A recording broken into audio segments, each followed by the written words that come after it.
Parenting Journey with Blessing. Today we have a special guest in the house that will be joining me to share about healthy eating for our children. We know our children love to eat unhealthy. Let me put it that way. At least most of our children, not all children, because of course we have the picky eaters and we have some children that do not like food at all. So we're going to be talking about those set of children today. So I want to talk about healthy eating because it's really important.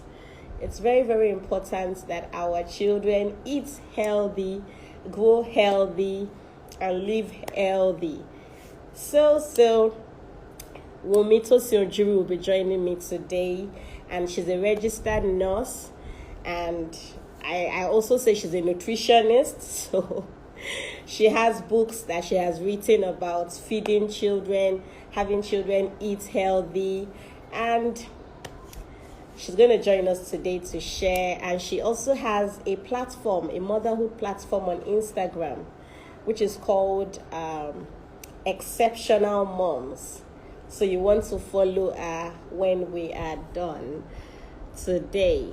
So I'm going to invite her to join us so we can get into what we have to do today. Yes, I will. Hi. Hello, sister. Good evening. You know it's good to see you. Yeah, Seriously. good to see you too. Yes. Good to see you. It's been a while, right? Thank you. Yes, it has. We say It more has. than we see. Everything is phone. When we see, it's so brief. Right. So thank you for joining, Wumi. Thank you for accepting to come today. Thank you for having me. Thank you. We are here today. Okay. So so introduce yourself very, very briefly. Introduce yourself.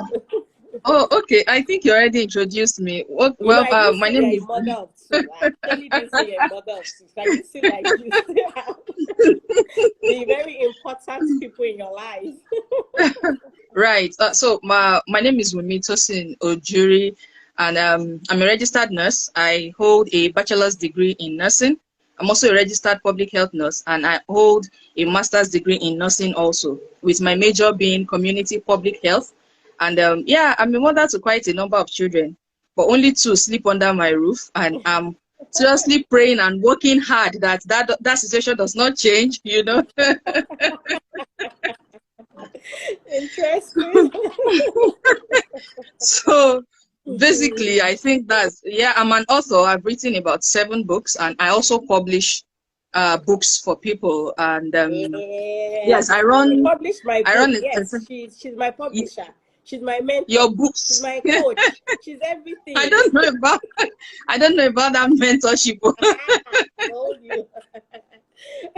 Secrets I don't know. So don't worry. So yeah, and I also run Exceptionalmums.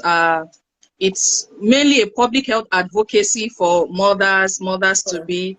It's a platform whereby we bring to the fore, pertinent issues that easily get swept under the carpet and things like that. So yeah, basically that's what I do. That's who I am. Thank you for having me once more. Thank you for joining. Thank you.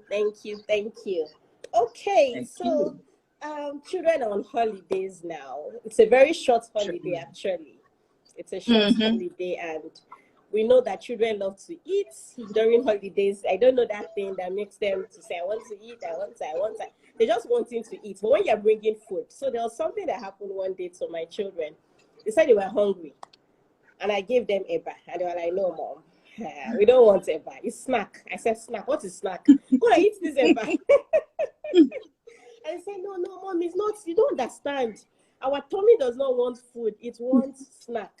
So, and I realized that they don't like, most children do not like eating healthy.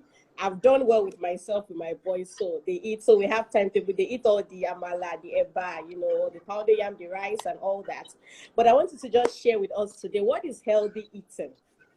What is healthy eating when it comes to children? How do we really say, okay, this is what healthy? Just give a little definition of what healthy eating is.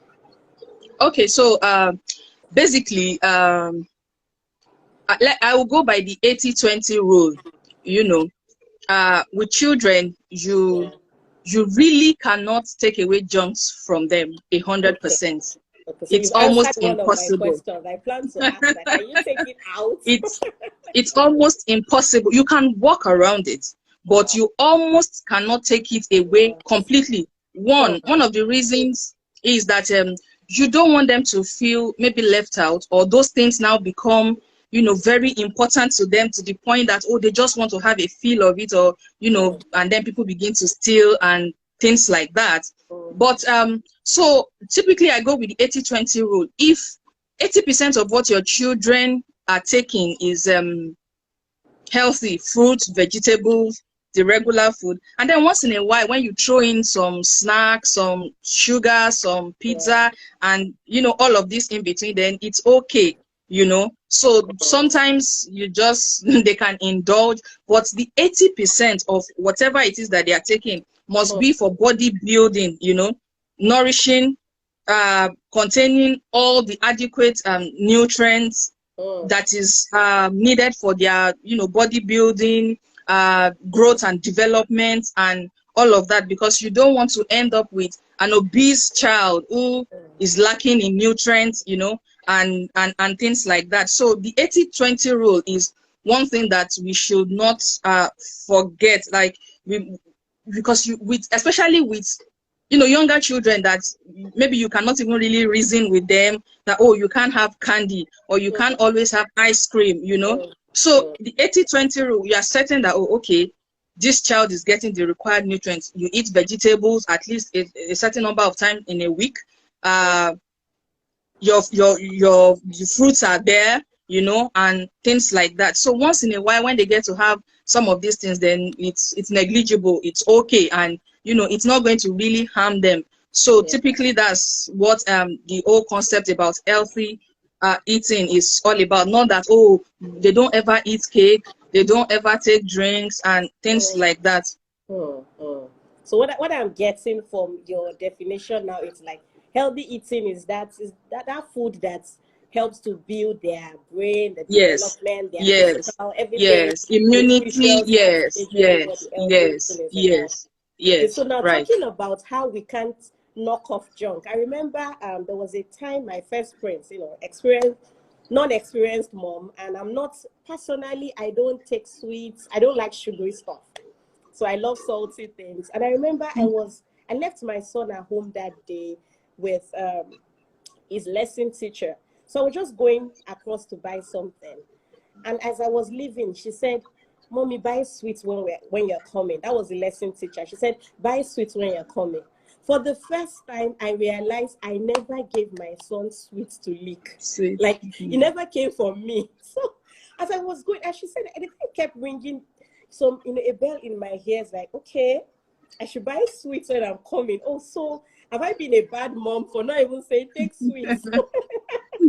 Because I actually bought the sweets that day when I was coming back. I bought Mm-hmm. it because I was like, okay. But when they started taking it and it was drooling. So I think it's that messy aspect that I don't even want trouble. So I just cut off some things. But thank you Mm-hmm. for letting us know that it's not taking everything out Mm-mm. completely. So now, I think you've answered that a little bit. Is there really a good age for children that we focus on when children eat certain food? Is there a particular age that we must not miss because it's good for their brain development, it's good for their physical development? Is there a time we must not miss healthy eating in our children's life? Oh yeah, definitely. So actually, from the word go, like from when you have the children, you Hmm. know, starting from even you yourself, breastfeeding and all of that, because in the first 6 months of life, the child depends primarily on the mother, you know, Hmm. for sustenance. That's for feeding and things like that. And Yeah. in the situation whereby maybe the mother cannot breastfeed and all of that, then we say, oh, okay, you give infant formula, and even that in itself already has the nutrients, you know, that that child needs to strive to survive for Hmm. that period of time. And then at 6 months you start to introduce solids to the child in form of purees, you know, little things here and there, the amala, newedu, and things like that. So yes, from the word go, from the beginning, when you are breastfeeding, or even when you start to expect this child, you are already preparing your own self. In pregnancy, you are advised to even eat clean, to eat healthy. So in pregnancy, women are advised to eat clean, to cut down on, or in fact completely stop alcohol, smoking, and all of these habits and all of that. Why? Because you are preparing.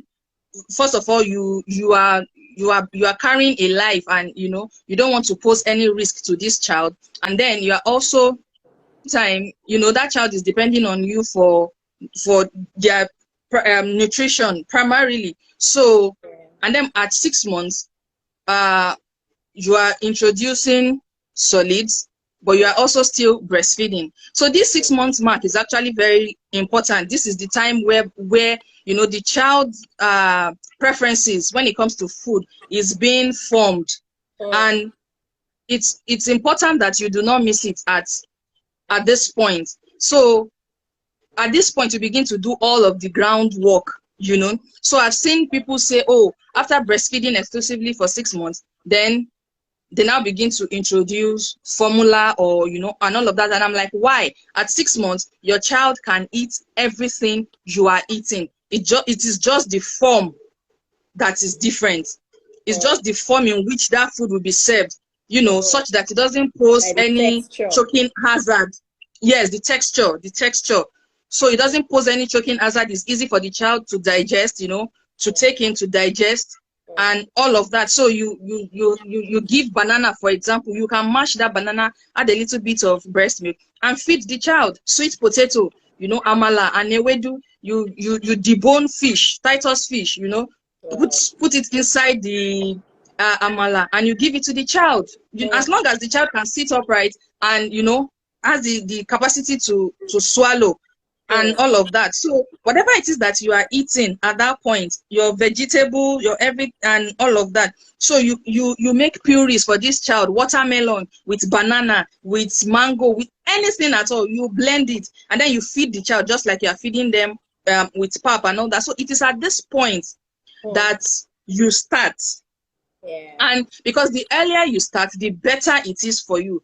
Imagine you are just trying to tame a 16-year-old, for example, who has been eating junks all his life or all her life. It becomes a little bit difficult, compared to when this has been. And even at that, it's not even as if it's easy, because so I did this with my children, and I also, encourage other mothers, other parents, and all that. But I found out that as my children are growing older and they become more vocal, and they know their rights, so to speak, they begin to demand certain things that no, I don't want. And you're like, as a baby, you liked this, you had this. So that child is beginning to I think for you, like you have a good experience with your children eating. I always tell you that you have a good experience. Personally, my first prince showed me pepe. Like after 6 months, he didn't want to eat any other thing. And in my head, I was like, oh my goodness, what do I do? What is the meaning of this? Like, he did not want anything, only breast milk. That was 6 months, 7 months, 8 months. I was frustrated. So, so we have picky eaters. What would that parent now do that that child does not want to eat anything, or your child has even refused breast milk at 5 months? We have those children too that say, breast milk, I don't want you. And the parents start getting frustrated. What do I do? So how do you help parents that have children that are picky eaters from this age, from 6 months? Okay, so I think the first thing would be to be patient. You cannot actually label a 6-month-old a picky eater if we are being realistic. No, it's still very early. Yes, it's too early, because according to research, you must give a particular food to a child at least 20 times for that child to get accustomed. Yes, for the child to get accustomed to that meal. So most times, and another thing is that parents have this ambiguous expectation. You are introducing banana to a child for the first time, and then you make a big bowl, you know, and you are anticipating that, oh, the child has never taken banana before.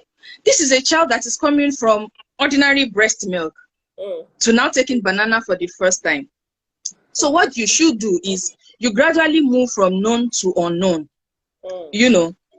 So what that means is that you see that banana, just cut a little out of it, mash it, add a little breast milk. So that breast milk is what the child is familiar with. So that's still giving him a sense of, oh, okay. And then, you know, gradually, it's a gradual process. So even at 7 months, it may not be finishing one whole banana. It doesn't mean that he's a picky eater. It doesn't mean that, oh, he's not going to taste. But most times when people just do it once or twice, I'm done. You see, I have a friend say, you see, all this patience. We're not patient. Exactly. Most times we're not patient enough. I have a friend who says, look, I'm done. I gave her banana with kidney today. She did not say, I am done, Mumi. There's nothing you can tell me. I am done with that child. I'm not doing it again. I'm like, how many times have you given this banana? Let's even start with that. How many times have you done it? I don't care. I'm done. So it takes a lot of patience. It also takes a lot of serving that food in different forms. So let's talk about even older children now. You have given banana and smoothie. This child does not like it, but can eat the banana just whole like that. For some children, it is that they don't want to even see the banana, or they don't want to see onions. Then you can blend it. If you blend it, you know, you can blend it and hide it, you know, inside the food. One of my child does not eat carrots. Doesn't like to eat carrot. What do? I make stir fry. The stir fry has a lot of carrots, and as a matter of fact, steamed carrots are even healthier than raw carrots. Again, I make muffins, carrot muffins. I just grate carrots and put it inside. And you say you don't like carrots, but you like muffins. But there's carrot inside the muffin that you are eating, you know. And another thing, most importantly, is that I usually would say, because some parents will say, look, sincerely, I have tried everything. I'm at my wit's end. I don't know what else to do. I usually would say, pray about it. Pray about it, because prayer changes things. You know, when all of your strategies, everything you've read in the books, everything that you have listened to does not seem to be working, and this child, you know, is giving you concern and all that. Most importantly, quality over quantity. And that's what I was also saying, that we tend to just get worried. Quality over quantity. It's not about, oh, how much food that this child has eaten, but what is in what the child has eaten.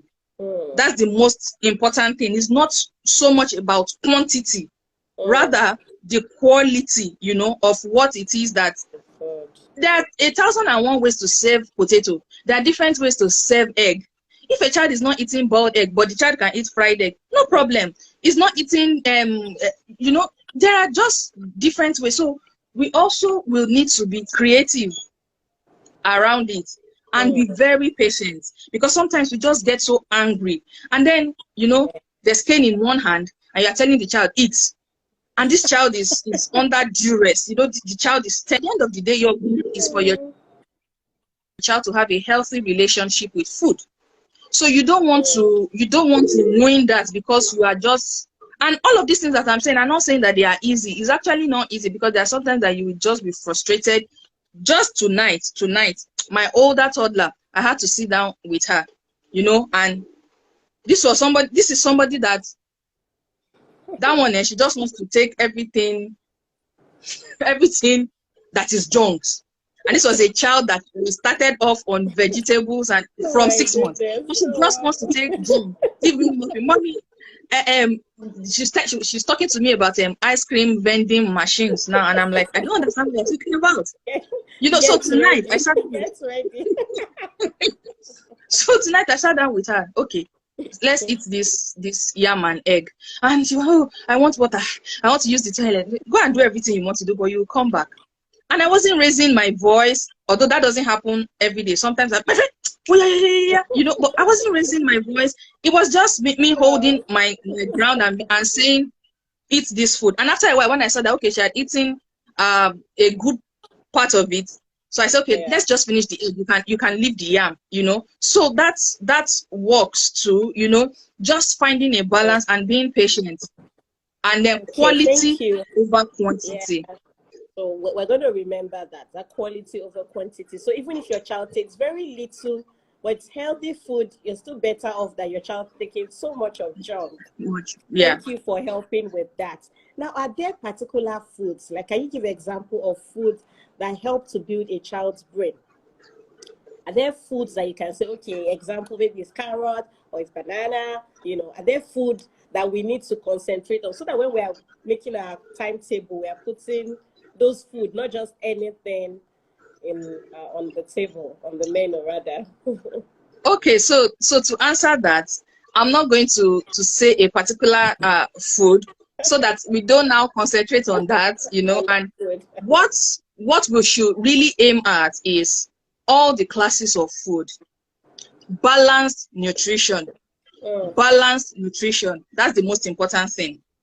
So food that has all classes of food that is nutritious, to the body. So one thing I usually advocate for is bento plating. All these plates that has okay. portioning and bento, they Yeah. call it bento plates, bento plating. So you can Okay. have rice in one corner, you Okay. have beans in the other corner, there's Yeah. maybe plantain in one corner, and then there's Mm, fish at okay. the in another corner of the plate. Yeah. So you have given it to this child. Now, at the end of the day, the goal really is not that the child must finish everything. It is that you can actually pick a little out of all of this. And at Okay. the end of the day, you have taken a balanced meal Okay. because the different classes of food is there.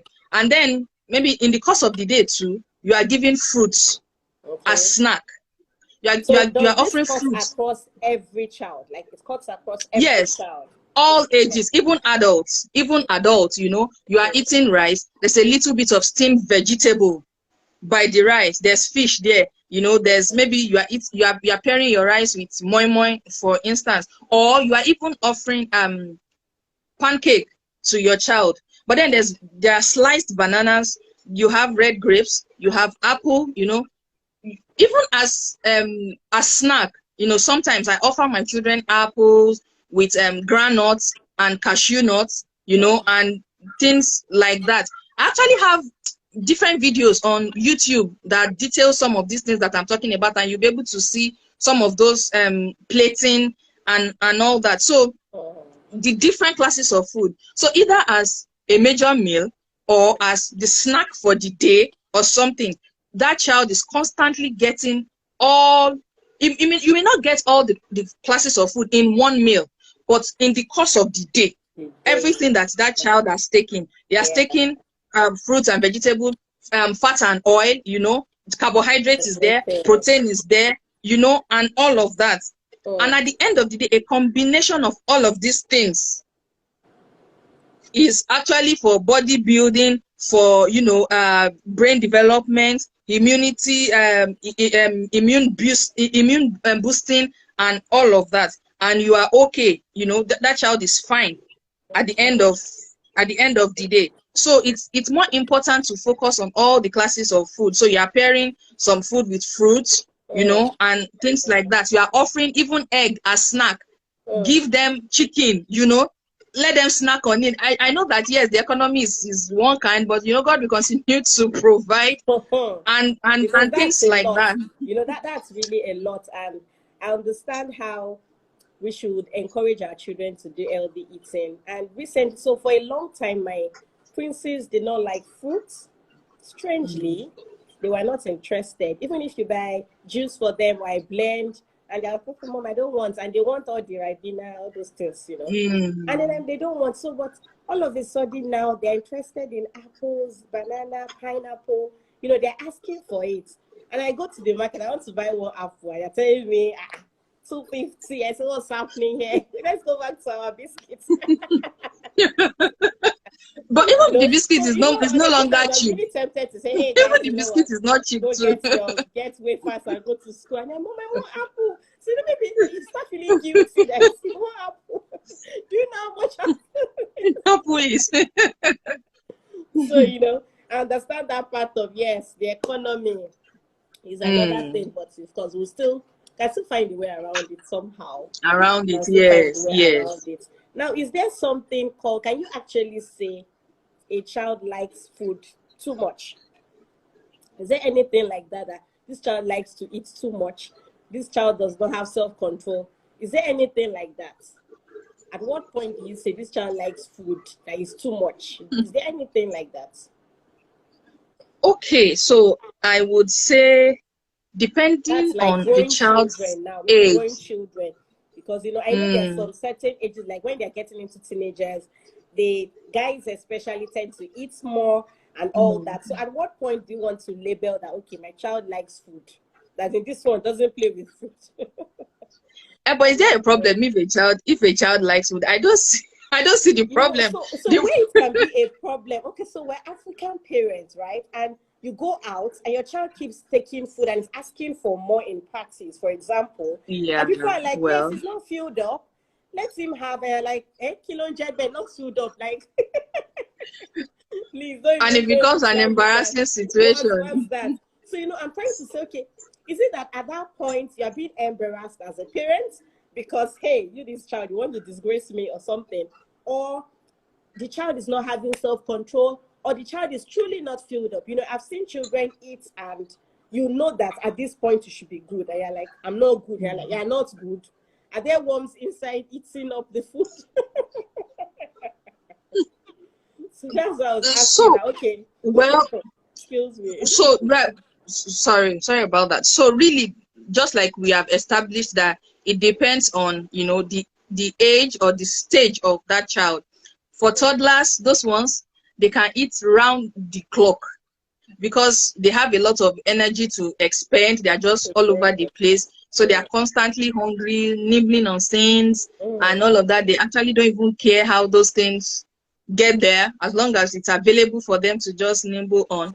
But Yeah. when our children start getting older, that you expect that, okay, by now you should have a bit of common sense, self-awareness, and self-restraint and responsibility. Then we need to let them know and help them manage their appetite, because truthfully, just like you said, food can become a problem. Addiction, food addiction in later in life. As much as, yes, we want to raise children that love food, and that's why I said in the beginning that a healthy relationship with food. We want our children to have a healthy relationship with food. So before it gets to this point of, okay, this child is now going outside now and behaving as if we don't have food in the house. I have never fed him before, Because So when growing up, I had a friend that they went out when they just finished eating and they went out and they got there and their mom said they were not going to eat. And they were looking at their mom like, Mom, we will still eat. And she allowed them eat. And they got back home.